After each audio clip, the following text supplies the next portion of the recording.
Hello everybody, this is Brian. I know it's been quite a while since I've done a video, but life happens and things change and for the better. Uh, but I finally have the time and the ability to go ahead and engage my other hobby, which is this. So what I have in front of me today is one of Thomas Nelson's new comfort print Bibles. As you can see, it's a King James Version, personal size, giant print, deluxe reference Bible. And this one is in the black genuine leather. So let's take a look at the back here. Let's see, you've got your features, the new comfort print, clear and readable 11.6 type, miracles, parables, reading plan, concordance, 3 ribbon markers, and the gilt page edges, of course. Of course, you get your little preview right here of the text. And if this thing will focus properly, and it doesn't want to. Sorry, my regular camera is not functioning, so I'm using my cell phone. There we go. Now, as you can see, this says it retails for $119. I didn't. Actually, I got more than 20% off, but you're not going to pay anywhere close to that, quite honestly. You can find these on Christian Book, Lifeway, Amazon, any other number of places that you can find. So that's pretty much it. Nice little clamshell box. Go ahead and take this out of here, and we'll get into Bible.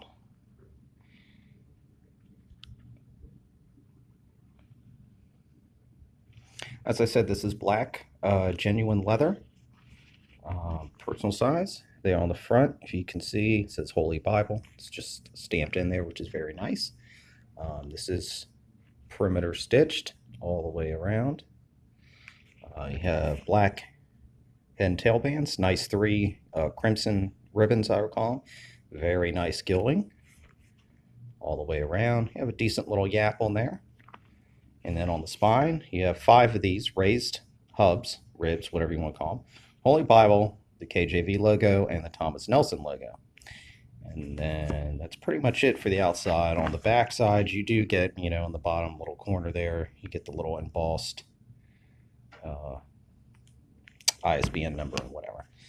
All right, so we'll go and open this up. This is a vinyl paste down liner.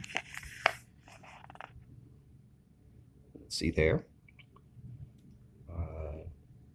My only thing with these are, I don't mind paste downs at all. It's just the way that some of these, they paste up over top of the fold over the stitching there. And sometimes, if I've noticed, at least on Crossway, they tend to peel from there. Otherwise, nothing too bad. So, go get into our presentation page. A nice little verse there. A Bible. There we go. You can see the stitching very clearly in here. You'll see it a little better in other places, but it's just my sewn. Your publication information, printed in China. And then you do get the epistle dedicatory, found in this one, which is always nice to have. In your contents, special abbreviations, book abbreviations, and then you just jump right into it, the Old Testament. Now, you do get these book introductions, which are nice, a little bit of an outline down here. This does not have the red like the Premier Collection or some of the others. It's all black. It is red letter for Words of Christ, but not for the section headings or chapter or any of that type of stuff, which is fine. So it's very nice. It says it's an 11.6, although it looks to me to be more like a 10-point font, but that's, just me. It is very bold. This is showing some ghosting, but not a lot. When you actually look at the page itself, most of the ghosting you'll notice is only when, like in these sections here, obviously the book introductions with the verse, but once you actually get into the actual verses themselves, there's very little.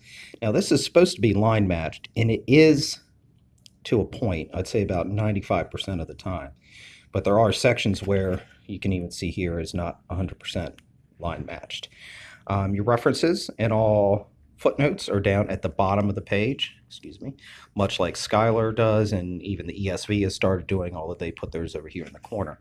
I was more of a fan of the center column. I've gotten to be to the point now where I actually really like having them at the bottom, simply because you can basically use this as a reader and forget that they're here, or if you want, you can still look. Now, it's easier for me to go vertical when I'm looking for a reference versus horizontally here, but it's just one of those things. But it's very nicely done.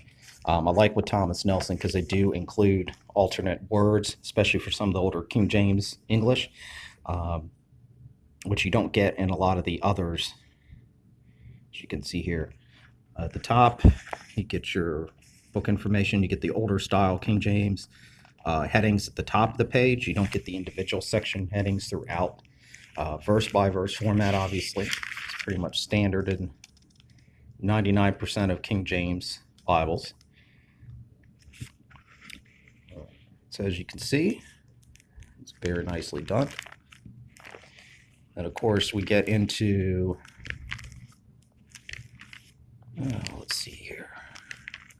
There we go. Get into the Psalms. Obviously, this is verse by verse, but not set to poetry stanzas. Again, as is typical with a King James. Now, let's see here. I'll go ahead, take you over the Malachi. You get your little page, the New Testament. And again, you can see those section headings and minor outline. And right into the text. Now, let me get into the red letter. Here we go. Here's a nice spot to show you. Now, as you can see, it's I would say almost a crimson color. It's very bold, very, very easy to read. Personally, I don't have feelings one way or another if a Bible is red letter or not. Most of mine are black letter, but I have no problem with it as long as it is readable. And this certainly is. There is a little more ghosting evident in the red letter sections, but not overly. Nothing that is going to affect readability at all. Let's see. So I go through that. I'll go and take you to the back. Oh my. I should have had this marked out, but I didn't. So that's okay. It is red letter all the way through Revelation. Here, I'll flip just so you can see. We have miracles of Jesus. We have a reading plan, the parables of Jesus, which is nice. And then you get into the concordance. Now, there is not a lot of extra features in this, but what there is very nice.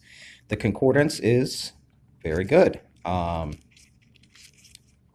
did not do an actual page count on the concordance, because I don't. Obviously, it's not like a Strong's concordance or anything, but you figure all that there is the concordance. There's quite a few entries in here. It was just fine for just everyday study. If you want to preach from this Bible, you would have no problems whatsoever. It would be great for that. Your margins are not very big. Flip back here.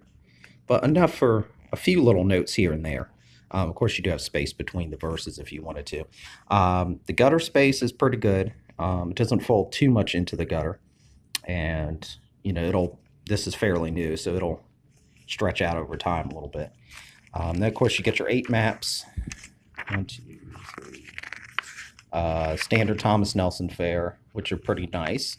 And then if you're into that, they're on a, not cardstock, but like a glossier, slightly thicker paper. You get one more, then you just get that, and then you're into the back of the Bible. All that. Now, my only concern with this is I like having the 3 ribbons, but, and this is probably just this one, as you can see, they're single-sided satin, which are very nice. They're thick, they're cut, they're perfectly long enough. But this one was actually almost like glued into the paper. It didn't affect the text or rip the paper or anything, so I don't know if I'll try to put it in backwards. I don't know what happened, but that was the only downside with that one. But the other 2 markers are fine. And this one is too. It's just got that little glue stuff stuck to it. But it is great to have 3 ribbon markers in there. And this is a great Bible. This one I'm going to probably use for a while. As I said, it feels great. I don't know what the genuine leather on here is, but give it a sniff test. It smells very nice, feels very nice, and it's not so super, floppy that it doesn't stay. But even this is fairly new. I mean, even that is, very nice. As you can see, it just feels well in the hand. I really, really like the new comfort print. To me, Thomas Nelson has really stepped up and started creating wonderful Bibles at decent price points. Now, as I said, this retails for $119.99. I mean, I think I paid roughly 70 something for this. And considering the Premier collection, you can still get quite below that. I mean, but for comparable Bibles of this size, you don't get the same features, even compared to a Holman of similar outline. And I like the print in here. I like all of the comfort prints. This is not to knock any other manufacturers, but several of them have created fonts, especially in the King James, that are just, to me, distracting, quite honestly. And this is very easy on the eyes, very easy to work with, spaced very nicely. Even the smaller print I can read just fine because it is so bold. The paper, I believe, and don't quote me on this, but I believe what I read was in the mid-30s GSM. It's a white paper, but it's very nice. Feels great. Turns very easy in the hand. I mean, you can, no problems turning the pages once they're unstuck. So that's pretty much it for this one. This would be great for preaching, teaching, just anything. It is a bit, a little bit hefty, but not much. It is personal size. This is, what they call giant print. I would say more like large print, but that's just me. So if you're looking for a good Bible, good King James, I would definitely look for one of these. The genuine leather is very, very nice, very supple. Not quite as high as the goat skin, but not all of us can afford that. And this will be very durable. It'll last you forever, probably, or at least your lifetime. And, has all the basics in here. So you have any questions, comments, likes, anything, put them below. And I'll see you all later. I have another video to put up later today on a new King James. I'll see you later. Bye-bye.